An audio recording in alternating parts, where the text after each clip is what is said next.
ይላል። በጧኢፍ ላይ ነው ተገሎ አስፋልት ዳር አስወጥቶ የተገኘ ሆስፒታሉ ነው የላከልን። ፎቶው ይሄ ነው፣ ድሮ ተይዞ የሄደበት ፎቶ ማለት ነው። እና እስኪ ሆስፒታሉ የሰው እየፈልጉ ስላለ በዛ በግሩፕ ላይ በዛ ነው ልቀቀው የሚያውቀው ሰው ካለ። ይሄ ወንድማችን እንግዲህ ስሙ ሰይድ መንገሻ ይባላል። ጣይፍ ላይ አስፓልት ዳር ህይወቱን አጥፍቶት አስፓልት ዳር አምጥቶ ሲጥሉት ሆስፒታሎች አግኝቶ ሰዎች ወደ ሆስፒታል ወስዶት እዛ ሆስፒታል ላይ ነው ያለው፣ ጣይፍ ላይ ማለት ነው።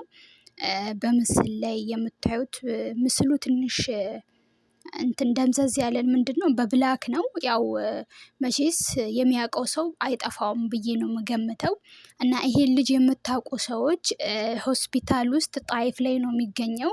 ህይወቱ አልፏል። በምን ምክንያት እንዴት በሰው እና ህይወቱ ጠፍቶ ጣይፍ ላይ ሆስፒታል ውስጥ ነው ያለው። ሼር አድርጉ ይሄን ቪዲዮ ማለት ነው። እሱ የሚያውቅ ቤተሰብ ያለው ቤተሰብ ያላችሁ ሰው የቤተሰቡን የምታውቁ ሰዎች ይሄን ቪዲዮ ሼር አድርጉ። ስሙ ሰይድ መንገሻ ይባላል።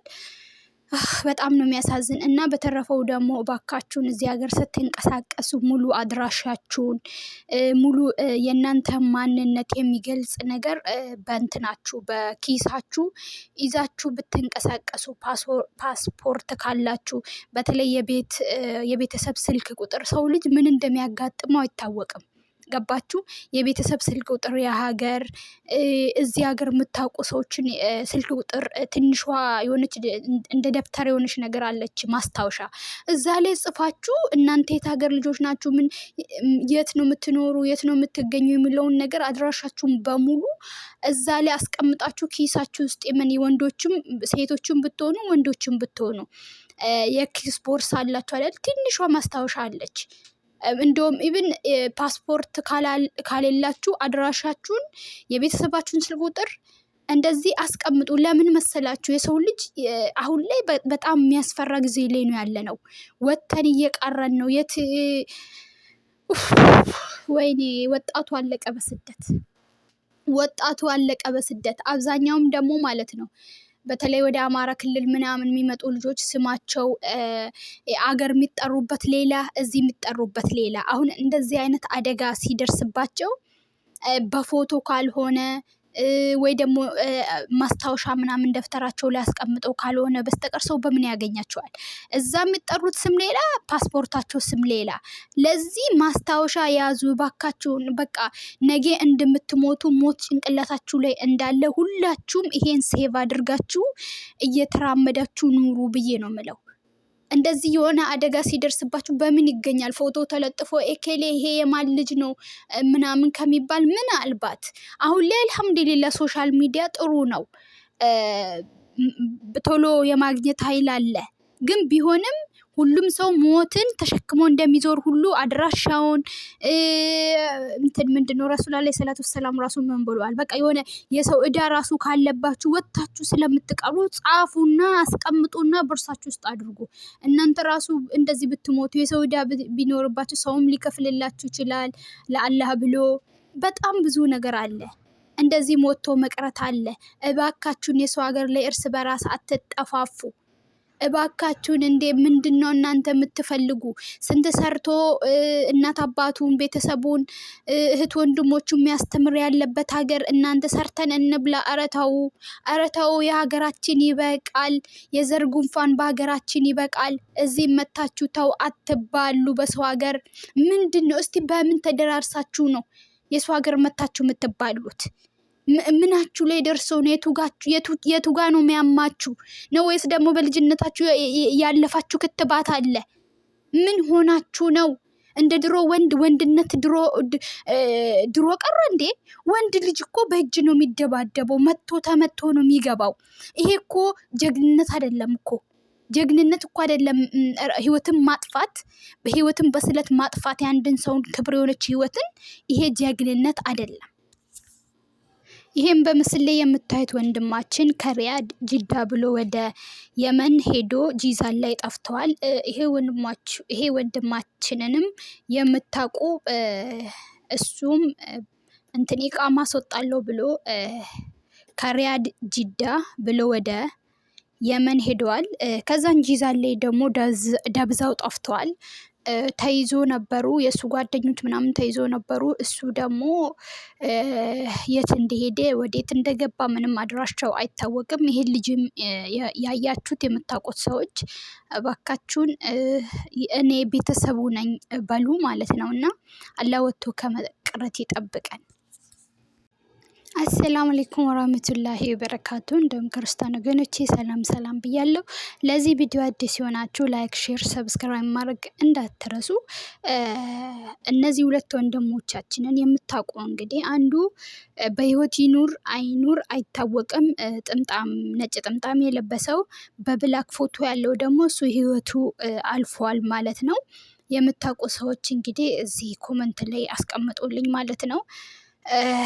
በጣም ከባድ ነው። የቴዲ አሁን 12ኛ ቀን ምናምን ሆኖታል አይደል? ቴዲ ካረፈ ማለት ነው።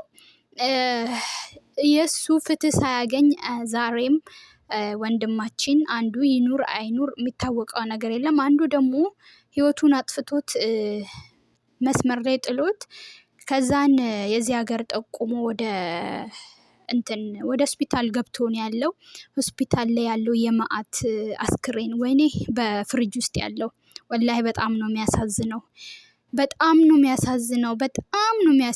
የኛ ኢትዮጵያዊ ወጣቶች ነፍስ በየቦታው ረገፈ፣ በየቦታው አለቅን። እንደው ያ ረቢ አንተ እንደው አንድ ነገር በለን። ወላሂ በጣም ነው የሚያመው። እናት ወልዳ ልጇን የበረሃ እራት እየሆነባት ነው ልጇ። ከዛ ደግሞ እንደምንም ብሎ መጥቶ የገቡት እዚህ ደግሞ በተልካሻ ነገር በማይረባ ነገር ህይወታቸውን እየተነጣጠቁ ነው የሚገኙት። እንደው ለማን ነው አቤት የሚባለው? ለማንስ ነው በቃ ይሄ የሚነገረው? ምንድን ነው የሚባለው? በጣም ነው የሚያሳዝነው እኮ። በጣም ነው የምናሳፍረው እኮ እኛ ኢትዮጵያውያን። እኔ አሁንማ ምን የሳውዲ መንግስት እኮ ውዱ አይደለም ኢትዮጵያ ላይ እንደዚህ እየጨከነው። አሁን ላይ ኢትዮጵያን አይን ላፈር ማየት አይፈልጉም። ውዱ አይደለማ ይሄውና። ከዛ ከጅብ ከበረሃ እራት ከአውሬ ተርፈን መተን እዚህ ደግሞ እርስ በራስ ቢሻው በሴት ቢሻው በተለያየ ነገር ምናምን በመጠጥ ምናምን እያለን ክብር የሆነቿን ነፍስ እኛ እናጠፋታለን። ተማሩ ወንዶች፣ ምን እየሆናችሁ ነው? ብልጡኑ ለእናታችሁ ለዛች ለምስኪን እናታችሁ አስቡ። ወዴት እየሄዳችሁ ነው ጎበዝ? በማይመስል ነገር ሰው እንዴት ይጣላል? በማይመስል ነገር ምንም ቢያደርግ ምንም ብትሆኑ እንደ ወንድ አትደባደቡም እንዴ? የምንድን ነው ስለታውጥቶ እንደዚህ ህይወትን ማጥፋት እንደዚህ በቃ ቀላል ሆነ እንዴ? ምን እየጠጣችሁ ነው? ምን እየበላችሁ ነው? እንደው በተለይ ወደ ሪያድ ምናምን ያለውማ በቃ የደም መገበሪያ እንትን ሆኖ አሉ እኮ የወንዶች ማለት ነው። አረ በጣም ነው የሚያስጠላው። አላህ ወጥቶ ከመቅረት ይጠብቀኝ። እኔ ማዝነው ለእናንተ አይደለም። እናንተ ጠግባችሁ ነው እንደዚህ የምትሆኑት። ግን ያቺ እናትሳ ያቺ ኩርምት ያለች ልጄ ብላ የምትጠብቀው እናት ለሷ ወየውላት። እኔ ለሷ ነው ያዘንኩኝ። እናንተማ ደልቷችሁ ነው የምትጣሉ። የአንዱን ሰውን ቪዲዮ ስታዩ የአንድን ሰው ህይወቱ የጠፋበትን ሰው ቤተሰቦቹ እናቱ እንዴት እንደምትሰፈሰፍ ያን ቪዲዮ ስታዩ እኔም የአንድን ሰው ህይወት ስቀጥፍ እናቱ ብላችሁ እናቴ እኔስ ብሆን እናቴ ብላችሁ ፊታችሁ ላይ ትምጣ ማለት ነው። እባካችሁን ተው፣ አታሰድቡን። በሰው ሀገር እኛ አበሾች እኮ በመልካም ረሱል አለይሂ ሰላቱ ወሰላም የአበሻ ህዝቦች ሩሩ ናቸው፣ አዛኞች ናቸው፣ መልካም ናቸው፣ እንግዳ ተቀባይ ናቸው ብሎ የመሰከሩልን ዘሮች እኮ ነን። ዛሬ ግን ያን ስም አታበላሹት። ተው። በሩራችን በአዛኛችን ለሰዎች አዛኝ፣ ለሰዎች አጉራሽ፣ ለሰዎች አልባሽ እንደሆነ እንቀጥል። ተው። ይሄ ስማችን እስከ መጨረሻው ይቅር እኛ ጋር አሁን ላይ እኮ እንደ ሽንኩርት እየተከታተፍን ነው። ምን እንደገባብን ምን አይነት መንፈስ እንደገባብን አላቅም። አላህ አንተ ያ ረብ ራህመቱን አውርድልን፣ ይቅር በለን እንደው ያ ረብ። በጣም ከባድ ነው ወላሂ፣ በጣም ነው የሚያሳዝነው። ለቤተሰብ ነው ያዘንኩኝ፣ ልብ ይሰብራል።